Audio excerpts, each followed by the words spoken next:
Iti weather update. Ti trough ti low pressure area, iti mga pektar ti Mindanao kan Palawan, isu na ulap aging gamapato-pato katodo kan nagarroad iti panyempo.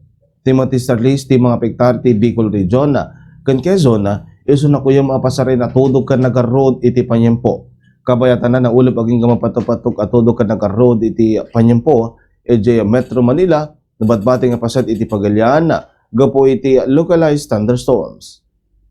Dagiti na dumado mga temperatura iti lugar iti Pagilian ti Vigan 28 degrees Celsius, Luwag 27 degrees Celsius, ken iti Baguio City 22 degrees Celsius.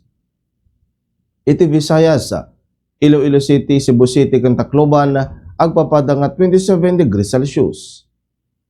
Iti Mindanao, iti Cagayan de Oro 26 degrees Celsius, Davao City ken Zamboanga City agpada nga 27 degrees Celsius.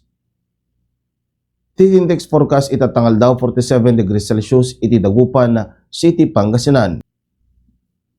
46 degrees Celsius iti Apari, Cagayan. Tuguegarao City, Cagayan, kan iti CLSU Muñoz, Nueva Ecija.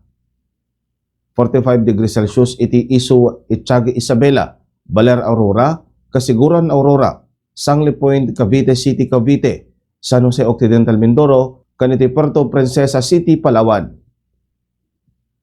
Simingising tinit alas 5:27 tibigat ket nek inton rabiya alas 6:20.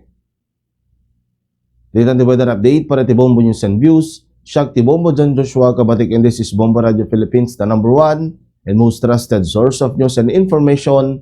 Basta Radio. Bombo!